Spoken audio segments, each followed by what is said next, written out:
Dead آپ نے وعدہ کیا تھا مجھے اپنا گاؤں دکھائیں گے۔ روحی نے دلاور کے کندھے کے ساتھ لگتے انہیں ان کا وعدہ یاد دلایا۔ بالکل بیٹا، مجھے اپنا وعدہ یاد ہے اور میں نے غازیان کو کہا ہے وہ آپ کو پورا گاؤں دکھا دے گا۔ تبھی غازیان لاؤنج میں داخل ہوا۔ السلام علیکم چاچو۔ غازیان نے دلاور کو سلام کیا اور ان کے سامنے والے صوفے پر بیٹھ گیا۔ غازیان کی حال ہی میں اسٹڈی کمپلیٹ ہوئی تھی، وہ بھی اب سکندر اور اذہان کے ساتھ آفس جاتا تھا۔ غازیان ابھی سیکھ رہا تھا، اس لیے وہ دونوں اس پر زیادہ برڈن نہیں ڈالتے تھے۔ ڈیڈ، میں ان کے ساتھ کہیں نہیں جاؤں گی، روحی نے غازیان کی جانب دیکھتے منہ بگاڑتے کہا۔ غازیان جو اندر داخل ہوتے ان کی باتیں سن چکا تھا، روحی کی بات پر اس نے ایک پل کے لیے اس کا چہرہ دیکھا، پھر دوسرے ہی پل نظریں چکا گیا۔ پتہ نہیں کیوں وہ لڑکی ہمیشہ اسے اپنی بچکانہ باتوں سے غصہ دلاتی تھی۔ روحی بیٹا، یہ کیا بات ہوئی؟ غازیان سے آپ کو کیا مسئلہ ہے؟ مسئلہ مجھے نہیں، انہیں مجھ سے ہے۔ آپ اذہان بھائی کو ہمارے ساتھ بھیج دیں، وہ بہت اچھے اور سویٹ ہیں۔ اذہان کا ذکر کرتے ہی اس کے لبوں پر نرم مسکراہٹ آئی جو غازیان کو ایک آنکھ نہ بھائی۔ چاچو، میں جا رہا ہوں، اگر آپ کی شہزادی کو چلنا تو ٹھیک، ورنہ میرے پاس اتنا فری ٹائم نہیں ہے۔ وہ کہتا ہوا باہر نکل گیا، جبکہ پیچھے سے روحی نے منہ بنایا۔ روحی بیٹا، اذہان آفس میں ہے اور نہ جانے وہ کب فری ہوگا، اس لیے آپ غازیان کے ساتھ چلے جاؤ، دلاور نے اسے پیار سے سمجھایا، جس پہ نہ چاہتے ہوئے بھی روحی کو ماننا پڑا۔ روحی اپنے ساتھ نیہا کو لاتی گاڑی کی پچھلی سیٹ پر آ کر بیٹھی۔ غازیان جو کافی دیر سے اس میڈم کا انتظار کر رہا تھا، اس کا نیہا کو پیچھے لے کر بیٹھنا اس کے غصے میں مزید اضافہ کر گیا۔ میں تم لوگوں کا ڈرائیور نہیں ہوں، نیہا آگے آ کر بیٹھو، غازیان نے میرر سے پیچھے دیکھتے کہا، جس پر روحی نے آنکھیں چھوٹی کرتے میرر ہی سے اس کی آنکھوں میں دیکھا جو ہلکی ہلکی سرخ تھیں۔ روحی جب سے آئی تھی اس نے نوٹ کیا تھا غازیان اذہان اور سکندر سے بہت الگ تھا۔ اذہان اور سکندر گھر والوں سے پھر ہنسی مذاق کر لیتے تھے، لیکن غازیان کو اس نے ایک بار بھی مسکراتے ہوئے نہیں دیکھا تھا۔ نیہا غازیان کے کہنے پر جلدی سے پیچھے سے آگے والی سیٹ پر آ کر بیٹھی تھی۔ پیچھے روحی نے خود کے اکیلے رہ جانے پر منہ بنایا تھا۔ نیہا کے آگے آ کر بیٹھنے پر غازیان نے گاڑی آگے بڑھا دی۔ تھوڑی دیر بعد ایک بار پھر روحی کی پٹر پٹر شروع ہو چکی تھی۔ وہ نیہا کی سیٹ پر جھکی اس سے باتیں کر رہی تھی۔ غازیان کا خیال کرتے وہ اپنی طرف سے آرام آرام سے بول رہی تھی، کیونکہ پہلے دن سے ہی اسے غازیان سے زیادہ بولنے پر ڈانٹ پڑ چکی تھی، لیکن اس کے باوجود غازیان کو اس کی باتیں صاف سنائی دے رہی تھی، جس پر اس نے نفی میں سر ہلایا تھا۔ اسے اپنی زمینیں، باغ اور گاؤں دکھانے کے بعد وہ گھر لا رہا تھا، جب راستے میں ایک ندی کے کنارے کچھ بچوں کو ایک درخت کے ساتھ لٹکائے گئے جھولے پر جھولا لیتے دیکھ اس کا دل بھی وہاں جانے کا کیا۔ اس نے غازیان کو گاڑی روکنے کا کہا، جس پر غازی نے سختی سے اسے منع کرتے آنکھیں دکھائیں، جس کا روحی پر کوئی اثر نہیں ہوا تھا۔ الٹا وہ منہ پھلاتی اسے دلاور کی دھمکی دینے لگی کہ وہ ڈیڈ کو بتائے گی۔ نیہا نے منہ پھلا کر بیٹھی روحی کی جانب دیکھا جو کتنی دلیری سے غازیان خان کو دھمکی دے رہی تھی۔ جہاں سب کزن اس سے بات کرتے ڈرتے تھے، وہاں یہ لڑکی کھلم کھلا اسے دھمکی دے رہی تھی۔ نیہا نے روحی سے نظریں ہٹا کر ایک نظر اپنے ساتھ بیٹھے اپنے بھائی کی جانب دیکھا، جس نے ایک جھٹکے سے گاڑی روکی، جبکہ غازیان کے چہرے سے بیزاریت کا اندازہ اچھے سے ہو رہا تھا۔ 5 منٹ ہے تمہارے پاس، غازیان کہتا گاڑی سے باہر نکل گیا۔ پیچھے روحی اس کے گاڑی روکنے پر خوش ہوتی گاڑی سے باہر نکلی اور نیہا کو لیتی ندی کنارے کی جانب بڑھ گئی۔ غازیان نے سگریٹ سلگاتے ندی کے کنارے کی جانب دیکھا، جہاں روحی بچوں کے ساتھ بچی بنی جھولے پر بیٹھی جھولے لیتی اونچے اونچے کہکے لگا رہی تھی۔ روحا بیٹی، آپ بھی روحی اور نیہا کے ساتھ چلی جاتی۔ وہ کچن کا کام ختم کرتی تھوڑی دیر آغا جان کے پاس ان کے ساتھ ٹائم سپینڈ کرنے آئی تھی، جب آغا جان نے اس کے اداس چہرے کو دیکھتے ہوئے کہا۔ روحا کا خود بڑا دل تھا ان کے ساتھ جانے کا اور وہ تیار بھی ہو گئی تھی، لیکن سکینہ بیگم نے یہ کہہ کر جانے سے منع کر دیا کہ کھانا کون بنائے گا، اور جب تک وہ کھانا نہیں بنا لیتی وہ کہیں نہیں جا سکتی۔ اس لیے اس نے روحی اور نیہا سے اپنی طبیعت خرابی کا بہانہ کر کے ساتھ چلنے سے منع کر دیا۔ ویسے تو حویلی میں ملازم بہت تھے، لیکن گھر کے مردوں کو ملازموں کے ہاتھوں کا کھانا پسند نہیں تھا، اس لیے سکینہ اور رخسانہ کے بعد روحا ہی سب کے لیے کھانا بناتی تھی۔ زیادہ تر کھانا تو سکینہ روحا سے ہی بنواتی تھی، صبح کا ناشتہ بھی روحا ہی بناتی تھی۔ نہیں آغا جان، میرا جانے کا دل نہیں کر رہا تھا، آج میرا آپ کے ساتھ وقت گزارنے کو دل کر رہا تھا۔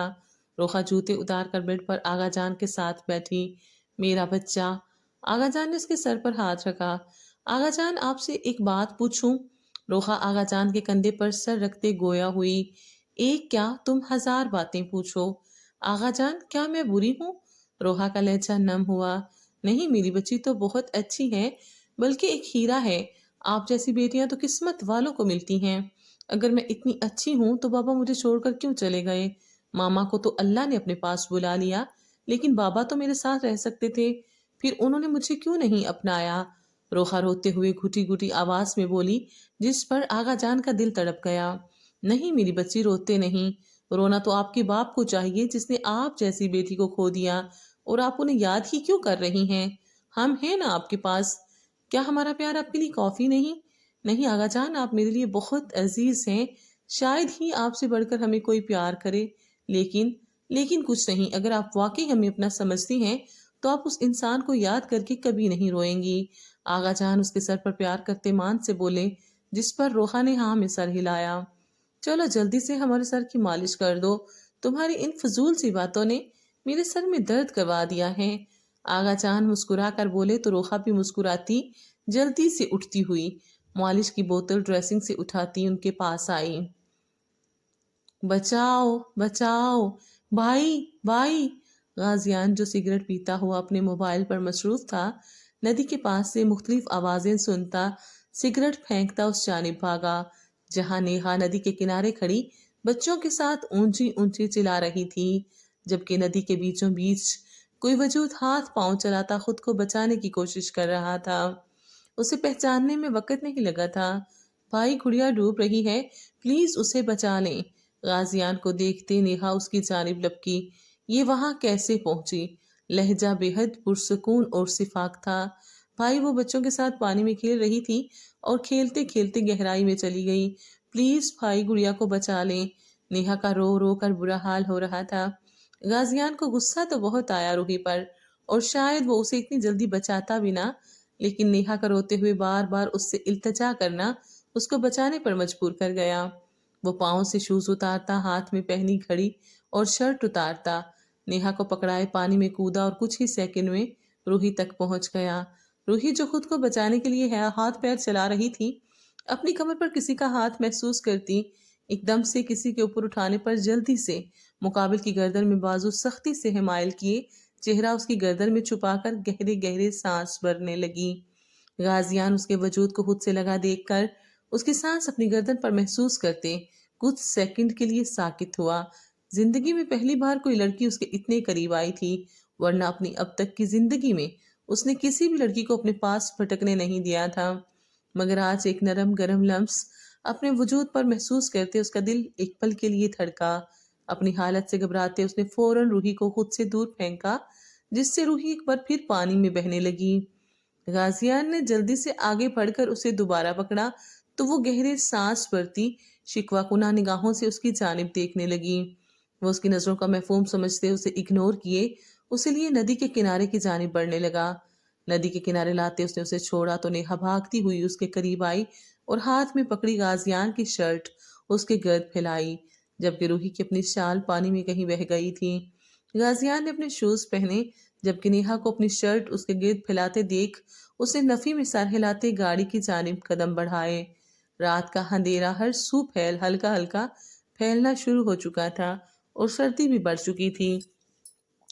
نیہا بچوں کو گھر جانے کا کہتی سردی سے کانپتی روحی کو لے کر جلدی سے گاڑی کی جانب بڑھی، اور اس بار وہ روحی کے ساتھ پیچھے ہی جا بیٹھی، جس پر غازیان بھی خاموش رہا۔ ان دونوں کے گاڑی میں بیٹھنے پر غازیان نے جلدی سے گاڑی کا ہیٹر آن کیا اور گاڑی گھر کے راستے پر ڈالی۔ روحی، تم ٹھیک ہو؟ مسلسل کانپتی روحی کو دیکھتے نیہا نے اس سے پوچھا۔ ہیٹر آن ہونے کی وجہ سے سردی تھوڑی کم ہوئی تھی، لیکن کپڑے گیلے ہونے کی وجہ سے اس کا وجود ابھی بھی ہلکا ہلکا کانپ رہا تھا اور ہونٹ بھی نیلے پڑ چکے تھے۔ بھائی، آپ ٹھیک ہیں؟ بساختہ نیہا کو اپنے بھائی کا خیال آیا، بھیگے تو وہ بھی تھے اور اوپر سے ان کی شرٹ بھی روحی نے پہن رکھی تھی۔ اتنی سردی میں گیلی پینٹ اور بنا شرٹ کے ان کا کیا حال ہو رہا ہوگا، یہ سب سوچتے نیہا کا دل دکھا۔ میں بالکل ٹھیک ہوں، تمہاری دوست کی طرح نازک جان نہیں جو ذرا سی سردی برداشت نہیں کر پا رہی، غازیان تنزیہ کہتا مسکرایا۔ روحی نے سرد آنکھیں اٹھا کر میرر سے اس کا چہرہ دیکھا۔ کاش جتنی ان میڈم کی زبان چلتی ہے اتنی عقل کا استعمال کیا ہوتا تو یہ نوبت ہی نہ آتی۔ غازیان کو بات بات پر تانے دیتا دیکھ روحی چڑی۔ نہیں چاہیے تمہاری شرٹ، ایک شرٹ کیا دے دی، بہت مہان بن گئے ہو۔ روحی نے شرٹ اتارتے اس کی اگلی سیٹ پر پھینکی۔ اور مجھے بچا کر مجھ پر آپ نے جو احسان کیا ہے اس کا بدلہ بھی میں بہت جلد چکا دوں گی۔ روحی کے غصے سے سرخ چہرے کو دیکھ پہلی بار غازیان کے لب ہلکے سے مسکرائے، ورنہ جب سے وہ آئی تھی اس کا خون ہی جلا رہی تھی۔ روحی میری جان، سردی لگ جائے گی تمہیں، پلیز پہن لو۔ نیہا نے شرٹ واپس اٹھاتے اس کی جانب بڑھائی، جسے روحی نے پھر سے جھٹک دیا۔ روحی کے بار بار ایسا کرنے پر غازیان کو بھی غصہ آ گیا۔ شرٹ مجھے دے دو۔ نیہا کے ہاتھ سے شرٹ لیتے اس نے خود پہن لی، جسے نیہا سمیت روحی نے کپ کپاتے دیکھا۔ غازیان نے تیز ڈرائیونگ کرتے انہیں کچھ ہی منٹوں میں حویلی پہنچایا۔ نیہا روحی کو اپنی شال میں لپیٹتے اپنے ساتھ لگاتی اندر لے گئی، پیچھے غازیان بھی ان کے پیچھے پیچھے اندر کی جانب بڑھا تھا۔ ہائے ہائے، کیا ہوا بچی کو؟ لاؤنج میں سکینہ اور رخسانہ دوڑتی ہوئی ان دونوں کے پاس آئیں، جبکہ غازیان ظاہر سے ہوتا اپنے کمرے میں چلا گیا۔ پیچھے نیہا نے ان دونوں کو پوری کہانی بتائی۔ نیہا تم روحی کو اس کے کمرے میں لے جاؤ، میں اس کے لیے گرم چائے بنا کر لاتی ہوں، اس سے سردی تھوڑی کم ہو جائے گی۔ رخسانہ کہتی جلدی سے کچن کی جانب بڑھی، جبکہ نیہا اسے لیے اس کے کمرے کی جانب بڑھ گئی۔ رات کے تقریباً 1 کا ٹائم تھا۔ وہ دبے قدموں آرام سے دروازہ کھولتا کمرے میں داخل ہوا اور سامنے بیڈ پر لیٹے وجود کو دیکھ کر اس کے ہونٹوں پر مسکراہٹ رینگ گئی۔ کلوروفارم لگا رومال نکال کر اس نے بیڈ پر سوئے وجود کے ناک پر رکھا، جس پر وہ چند ہی سیکنڈ میں اپنے ہوش گنوا چکا تھا۔ بے ہوش ہوئے وجود کو کندھے پر ڈالتا وہ جیسے خاموشی سے آیا تھا ویسے ہی خاموشی سے باہر نکلتا چلا گیا۔ صبح جب حیدر خان کی آنکھ کھلی، اس کی آنکھوں پر بلیک پٹی بندھی ہوئی تھی۔ اس نے پریشان ہوتے اپنی آنکھوں سے پٹی ہٹانے کے لیے جیسے ہی ہاتھ اٹھانے چاہے اٹھا نہ سکا، کیونکہ اس کے ہاتھ رسیوں سے بندھے ہوئے تھے۔ یہاں کوئی ہے؟ حیدر اونچی آواز میں چلایا۔ میں کہاں ہوں؟ مجھے یہاں کون لایا ہے؟ جہاں تک اسے یاد تھا وہ رات کو اپنے کمرے میں ہی سویا تھا، تو پھر وہ یہاں کیسے آ گیا؟ کوئی ہے؟ مجھے یہاں کیوں لائے ہو؟ حیدر نے اب چلانا شروع کر دیا تھا۔ کیوں اتنا شور مچا رہے ہو؟ اذہان ہاتھوں میں پٹی باندھتا اپنی مخصوص بھاری آواز میں بولتا اس کے نزدیک گیا۔ کون ہو تم؟ کیوں مجھے یہاں لائے ہو؟ آواز کی سمت کا توہین کرتا وہ اس جانب بڑھا۔ ابھی بتاتا ہوں کیوں تمہیں یہاں لایا ہوں۔ حیدر کو پنچنگ بیگ سمجھتے اس کے منہ پر مکوں کی برسات شروع کر چکا تھا۔ اچانک ہونے والی افتاد پر حیدر خود کو سنبھال نہیں پایا تھا اور کچھ ہی مکے کھانے کے بعد زمین پر گرا تھا۔ بس اتنا ہی دم تھا، جبکہ آنکھیں تو کافی اچھی سیکھ لیتے ہو۔ اذہان کی آنکھیں بے حد سرخ جبکہ رگیں غصے سے پھولی ہوئی تھیں۔ یہ رات اس نے کانٹوں پر گزاری تھی، لیکن اب حیدر پر غصہ اتارتے اسے کچھ سکون ملا تھا۔ تم ہو کون اور بلا وجہ مجھے کیوں مار رہے ہو؟ میری تمہارے ساتھ کیا دشمنی ہے؟ ابھی کچھ دن پہلے ہی تو میں باہر سے آیا ہوں۔ حیدر نے اپنے ہاتھوں کو چھڑوانے کی کوشش کی جو کھلنے کا نام ہی نہیں لے رہے تھے۔ اذہان نے آگے بڑھ کر اسے کندھوں سے پکڑ کر کھڑا کیا اور بنا رکے اس پر برس پڑا۔ اس کے چہرے پر، ٹانگوں پر، پیٹ پر وہ وار پر وار کرتا اسے ادموا کر گیا۔ مار کھاتے کھاتے حیدر کے منہ سے خون نکلنے لگا، لیکن پھر بھی اس نے اپنے ہاتھ چھڑانے کی کوشش جاری رکھی۔ ایک آخری بار اس کے خوبصورت چہرے کا نقشہ بگاڑتے باہر کھڑے اپنے آدمی کو بلاتا اسے یہاں سے لے جانے کو کہنے لگا، جس پر وہ اسے باہر لے گیا۔ حیدر خان کا حساب تو برابر ہو گیا۔ اب جانم تمہاری باری۔ سزا کی حقدار تو تم بھی ہو۔ تمہاری ان پیاری آنکھوں نے کسی کو دیکھ کر چھک جانے کی گستاخی کی۔ تمہیں سزا دینی لازم ہے، لیکن تمہاری سزا اس سے مختلف ہوگی۔ ہاتھوں سے پٹی کھولتا وہ روحا کے بارے میں سوچتا ہلکا سا مسکرایا۔ صبح پورا ہان ویلا ڈائننگ ٹیبل پر ناشتے کے لیے موجود تھا، سوائے سکندر خان کے۔ آغا جان سربراہی کرسی پر بیٹھے پورے کنبے کو ایک ساتھ دیکھ کر خوشی سے مسکرائے تھے۔